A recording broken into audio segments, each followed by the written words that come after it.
With so much fame and money, you'd think musicians would stick to the spotlight, but some have some pretty out there passions. From bizarre furniture hobbies to moonlighting as EMTs, these stars aren't afraid to show off their weird side. It's safe to say there will never be another rock star like Mick Jagger. Years ago, book publisher John Blake came into possession of what can only be described as the Golden Tome of Rock Weirdness, a 1981 memoir penned by the Rolling Stones frontman, which Jagger had no recollection of writing. After sitting on this manuscript for a while, Blake decided in 2017 to offer up a few choice cuts for public consumption. Among these, the story of how Jagger had come to purchase Stargroves, a ramshackle mansion in Hampshire, without remembering having done so, probably because of drugs. I always think it's better to be not taking drugs or drinking or anything, but that's not saying I've never done it, because I have. While the anecdote is not exactly confirmed, the memoir spells out the details that Jagger had paid £55,000 to the estate's owner in 1970, while completely off his face on LSD. Upon coming to his senses, sober Mick decided to make the most of tripping Mick's exploits by converting part of the property into a recording studio. In this studio, the Stones would lay down tracks that appeared on classic albums like Exile on Main Street and Sticky Fingers. Jagger would also ensure that severe intoxication would continue to be a part of Stargrove's legacy by loaning out the studio to the likes of Led Zeppelin, Bob Marley and the Wailers, and Iron Maiden. One could argue that Ronnie James Dio was the most powerful vocalist to ever sing metal, and one would win that argument 100% of the time. His tenures in Rainbow and Black Sabbath, along with his distinguished career as a solo artist, are the stuff of legend. But you may not know that he basically came out of the womb playing music, and it wasn't metal at first. In fact, Dio's first instrument was the trumpet. Dio also played bass guitar, and he was playing in bands as a teenager in the 50s, a time when metal notably didn't exist. His first moderately successful unit was a band called the Vegas Kings, who later rebranded to Ronnie and the Red Caps. It was under this moniker in 1961 that the band released An Angel Is Missing, a lovely ballad which featured the future king of all metal crooning the lead vocal. This band later retitled themselves yet again before morphing into Elf, a much heavier unit that pointed the way toward Dio's eventual fronting of Rainbow. In 2001, Dio said of Ronnie and the Red Caps, "That was the beginning of it all for me. That's where you kind of learn what you're all about and find out that this is what you want to do for the rest of your life. We wore silly hats, but in those days you did silly things."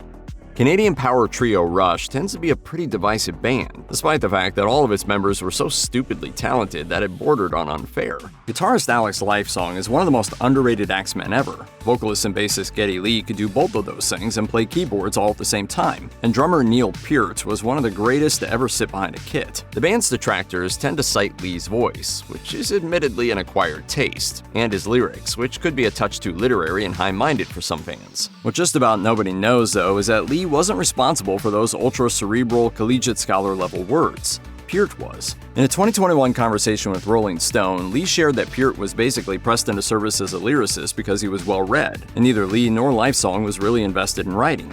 Although Lee admitted to struggling with Peart's wordiness at first, they eventually came to work in tandem just as effectively as lyricist and singer as they did as drummer and bassist. Lee said, "For many years, he sat beside me in the control room when we listened back to vocals. If we talked about something that could be improved, he would rewrite it on the spot." Neil was a perfect example of a guy who checked his ego at the door. I have a good built-in sense of this is the best I can do. Pretty much the entire world knows that the late legendary Prince was a musical talent without equal. Many of his fans, especially the hometown ones, also know that he was a huge fan of basketball as well. He could often be seen courtside supporting his beloved Minnesota Timberwolves. Fewer, though, know that Prince was not just a fan of the sport, he was a disciple. That is to say, he was a straight-up baller. Although he was only 5'2", Prince made the basketball team in both junior high and high school. After his 2016 death, Al Nunes, his coach at Minneapolis Central High, told the Associated Press that Prince had a natural talent for the sport. Nunes said, "He was very small, but he was quick. He could handle the ball, and he could penetrate, and he could dish." In 2004, Charlie Murphy, the late brother of Eddie Murphy, hilariously recounted a mid-'80s encounter with the Purple One during an appearance on Chappelle's show. After inviting Murphy and several of his friends to his sprawling mansion to listen to tunes, Prince challenged them to a game of hoops, and he and the Revolution proceeded to wipe the floor with Murphy and his crew. I mean, I kind of learned something that day. Don't never judge a book by its cover. This cat could ball, man. Having been suitably humbled, Murphy and the boys were then brought back inside where they were served pancakes, because this is Prince we're talking about. The late King of Pop was famous for pretty much his entire life, a circumstance that practically guaranteed the tabloids new and increasingly bizarre material to write about every single week. Aside from the often extreme weirdness of his private life, though, Michael Jackson was prone to making professional choices that, while not widely known, were interesting to say the least. For one, he actually sang backup vocals on the 1990 Simpsons-themed novelty song Do the Bartman, and even gave the tune its name. Perhaps even more odd was Jackson's partnership with video game company Sega, which produced his Moonwalker series of games. Owing to that relationship, Jackson contributed a bunch of uncredited music to 1994's Sonic the Hedgehog 3. Jackson declined to be credited when the 16-bit Sega Genesis did a subpar job of replicating his contributions with its sound engine. In 2022, however, Sonic creator Yuji Naka confirmed the superstar's involvement. In his 2020 photo book Eruption in the Canyon, 212 Days and Nights with the Genius of Eddie Van Halen, video director Andrew Bennett told a story about how the legendary guitar virtuoso ended up at Fred Durst's Beverly Hills home jamming with Limp Bizkit. Upon realizing he was a scholar amongst kindergartners, as Bennett put it, Van Halen left, leaving behind some of his gear. When Durst ignored repeated inquiries about returning said gear in the following days, Van Halen may have gone a bit too far in response. Bennett recalled, "Eddie once bought an assault vehicle from a military auction. It has a shine gun mounted on the back and it's not legal. Eddie drove that assault vehicle through LA into Beverly Hills, then parked and left it running on the front lawn of the house Limp Bizkit was rehearsing in. Van Halen then knocked on the door, and when Durst answered, he politely requested that his gear be immediately returned. The guitarist then calmly stood on the lawn having a smoke while Durst and his panicked companions dragged amps and guitars out to his death car." During his 80s heyday, Billy Idol operated at a god tier in terms of sheer rock and roll debauchery. Don't you talk to Billy Idol that way. This reached its apex in 1989, when Wild Bill decided to deal with his breakup from longtime girlfriend Perry Lister by holing up in a hotel in Thailand for several weeks and going all Keith Moon on the place. Over the better part of a month, Idol dove headfirst down a well of drugs and property damage. And apparently, figuring that $250,000 in damages weren't quite enough, he was refusing to leave. One might have expected management to call the cops, but they did not. Instead, they called in a local unit of the Army who promptly strapped Idol to a stretcher and carted him out. Many rockers might claim to be the hardest of partiers, but if any of them have ever partied so hard that a military response was required, we'd like to hear about it. The impact of the Beatles on popular music can't be overstated. Their innovations in songwriting and studio techniques transformed the face of popular music, to the point that there have been college-level courses dedicated to dissecting just what it was that made them so great. While there is plenty to explore on the topic, there is at least one area in which none of the Fab Four excelled: the reading and writing of musical notation. That is to say, none of them could do it. The Beatles composed and played everything by ear, which, if anything, might make them even more impressive. Their years together honing their skills as a live act before their ascent to worldwide fame likely made it a bit easier to be on the same page as songwriters. And producer George Martin, a classically trained musician and composer, helped fill in any blanks. He had a very great musical knowledge and background, so he could translate for us and suggest a lot of things. In a conversation with Colgate University's website, music professor Marietta Chang posited that the band did not consider this to be a blind spot or a deficiency, quite the contrary. She explained, they were experimenting with their songwriting to make it original. By not knowing the rules of grammar and music, it meant they could try anything they wanted to try. Before becoming the world-famous guitarist and frontman for the White Stripes, Jack White was just a dude from Detroit trying to earn an honest living. Shortly before the Stripes took off, White was working as an upholsterer's apprentice under a guy named Brian Muldoon. I started when I was 15, and I had my own shop when I was 21. Muldoon was also a musician, and the pair formed a short-lived garage rock band called the Upholsterers. They even pressed copies of a couple of their singles on vinyl. Legend had it that White and Muldoon had slipped several copies into pieces of furniture they were reupholstering, and as it turned out, the legend was true. In 2014, it was announced on the website of White's label Third Man Records that 2 copies of the Upholsterers' tune "Your Furniture Was Always Dead" had been found.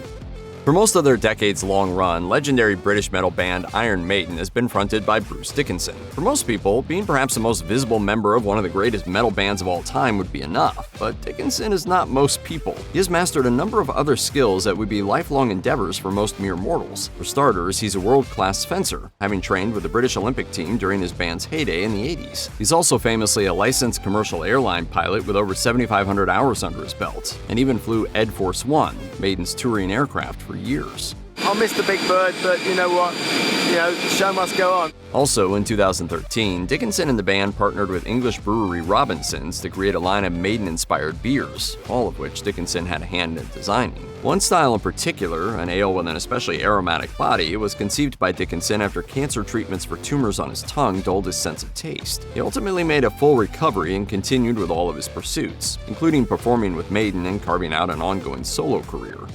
In the early 70s, few outside of the seedier parts of New York City had seen anything like the proto-punk stylings of Iggy Pop and the Stooges. And that music is so powerful that it's quite beyond my control. In 1974, the band was playing a small club in Warren, Michigan when they encountered a crowd uniquely unsuited to their onstage antics, a biker gang who were there to welcome a new member by beating him senseless. The aggressive heckling started almost immediately after the band began playing, so naturally Pop responded by doing everything in his power to make the situation worse. He and the band launched into a slappy, repetitive 45-minute long version of Louie Louie, with altered lyrics consisting of improvised insults toward the crowd. He waited until the crowd reached a boiling point before launching himself into the audience and basically attempting to fight them all, which of course resulted in the singer getting beaten up. Pop somehow managed to drag himself back on stage and continue playing until he was no longer contractually obligated to do so. The following day, during an appearance on a local radio station, he invited the whole gang back for a subsequent show in Detroit, and they showed up. The gang even chucked bottles at the band as Pop egged them on. Everybody knows and loves Billy Joel. He's the piano man and one of pop music's greatest singer-songwriters. Early in his musical career, though, he was in search of an identity and formed a band called Attila, which Joel would later call a colossal failure. The band featured Joel attempting to play crunching heavy metal riffs on a Hammond organ fed into a giant stack of amplifiers. Somehow, this aesthetic failed to make any impression other than a highly negative one. Joel said in a 1985 interview with Dan Neer, "We had about a dozen gigs and nobody could stay in the room when we were playing. We drove people literally out of clubs. We were so loud. You could see blood coming out of people's ears. It was just horrible." Queen's Brian May is another rocker whose secondary interest could have made a respectable profession for most mortals, and he tends to take a hands-on approach to those interests. As a kid, he built his own telescope. In adulthood, he became an astrophysicist who has consulted with NASA. It may not be terribly surprising then to learn that the lead guitarist for one of the most successful bands ever built his own guitar as a teenager, the Red Special. The axe he has used for his entire career. Young May was already proficient on the acoustic guitar, but his working-class family didn't have the means to purchase a new electric model. Fortunately, May's father was an electrical engineer and also incredibly resourceful, and he and his son embarked on a 2-year project to create the instrument that would carry May and his bandmates to international stardom.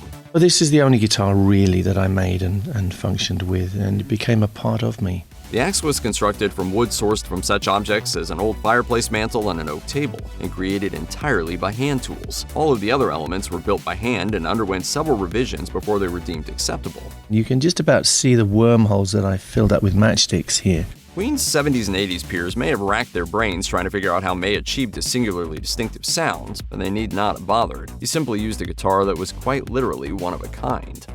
As the front man for Van Halen before Sammy Hagar took over in the mid-80s, David Lee Roth cultivated what one might call the stereotypical rock star image, hard-partying, flamboyant, and hot-headed. He's kept this image up into his 70s, but if his pursuits outside of music are any indication, Roth is a man who contains multitudes. In 2004, it was revealed on EMS World, a website dedicated to emergency medical service professionals, that Roth had actually become an EMT. At the time of the article's publication, he had been on over 200 outings in that capacity in an unnamed Bronx neighborhood. Roth himself opened up about the experience years later during a 2021 profile on CBS Sunday Morning. He said, "I wasn't someone until I put on that 511 uniform and went on my first call. I knew I was in for a humbling experience." There's not a day goes by I don't think about it, and not a day goes by that I don't use some skill. The Carpenters, the brother-sister duo of keyboardist Richard and vocalist Karen, were not exactly known as a hard-rocking band. Their 70s hits like We've Only Just Begun and Close to You are as comforting as lullabies, thanks in large part to the qualities of Karen Carpenter's soothing voice.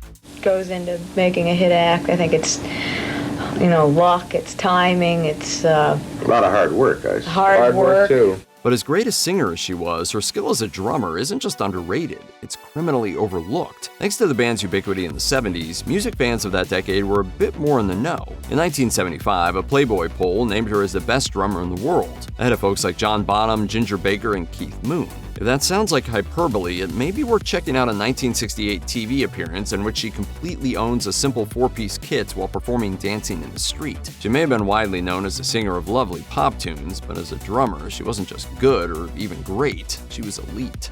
Cars frontman Ric Ocasek is one of the most unique figures in all of rock, a gaunt, skinny oddball with light-socket hair and the face of a human-alien hybrid. He was also one of those rock stars who left his wife for a much younger woman, divorcing his second wife Suzanne for 23-year-old model Paulina Porizkova in 1988. This raised a few eyebrows due to their 16-year age difference, but it probably would have raised a few more if it had been publicly known that Ocasek was actually even older than he let on. In a 1979 Rolling Stone interview, Ocasek, then 34 years old, had gone ahead and shaved 5 years off his age when asked. This one interview came to be the go-to source for every journalist who ever cited the singer's age in all the years to come, and Ocasek never corrected them. Upon his death in 2019, most people thought he was 70, but public records showed that he'd actually been 75.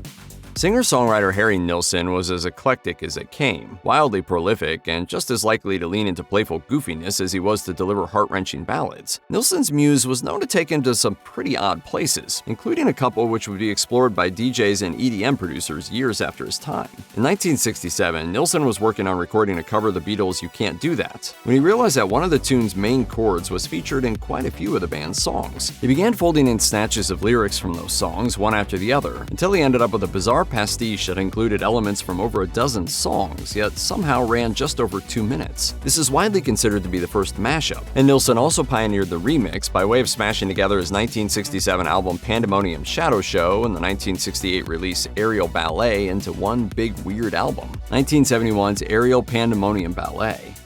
Guitarist Rick Derringer was a music legend. He scored his first hit with his band The McCoys in 1965 at the age of 17, the #1 smash Hang On Sloopy. He landed another top 40 hit in 1974 as a solo artist, Rock and Roll Hoochie Coo, before going on to become an ace session musician. His work could be found on hit tunes by artists as diverse as Steely Dan, Air Supply, and Bonnie Tyler. He was also a producer and formed an unlikely musical partnership with one of the most beloved artists of our time. In the early 80s, Derringer produced a self-titled debut LP by Weird Al Yankovic, and the pair got along so well that he ended up producing 5 more for the comedy maestro. Derringer even took home a Grammy for his production work on Eat It, Al's hit parody of Michael Jackson's Beat It. After Eat It, I was a very well-known jerk from LA that made silly songs. Right. Speaking with Grammy.com in 2023, Yankovic recalled, "The whole solo is, 10 seconds long, but I remember Rick did the solo and he went from being completely dry to being drenched in sweat in under 15 seconds. He put everything into that thing."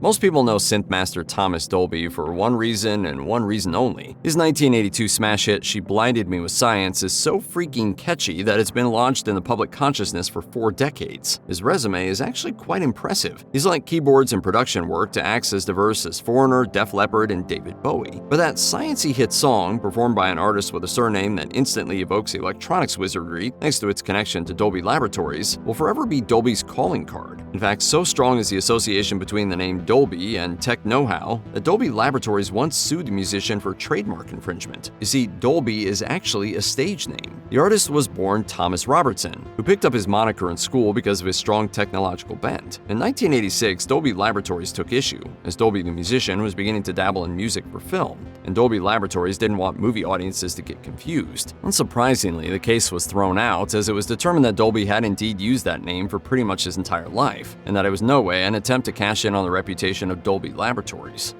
There are widely maligned pop tunes, and then there's Starship's 1985 single We Built This City, a tune that many people regard as one of the worst songs ever made. Musically tepid and lyrically ridiculous, the track features co-lead vocals by the legendary Grace Slick and Mickey Thomas, who joined the band when it was still Jefferson Starship in 1979. The vocals are karaoke-level phoned-in hokum, so it stands to reason that even those who tolerated the tune in the 80s likely didn't know that Thomas is actually a talented vocalist. Thomas had been a backup singer for blues guitarist Elvin Bishop, who promoted him to lead for his 1976 top 10 hit Fooled Around and Fell in Love. Upon joining Jefferson Starship in 1979, Thomas immediately made a splash with his searing lead vocal on the number 14 hit Jane, a certified banger and a classic rock radio staple to this day. In 1985, the rechristened Starship decided to go in a much fluffier direction, which, while far less rocking, yielded their biggest chart successes. While Slick has joined the worst song ever bandwagon in recent years when it comes to City, Thomas has defended the tune. In a 2019 email to music critic Bob Lefsetz, Thomas wrote, "I am very happy for the pleasure that it brought and continues to bring to people all over the world."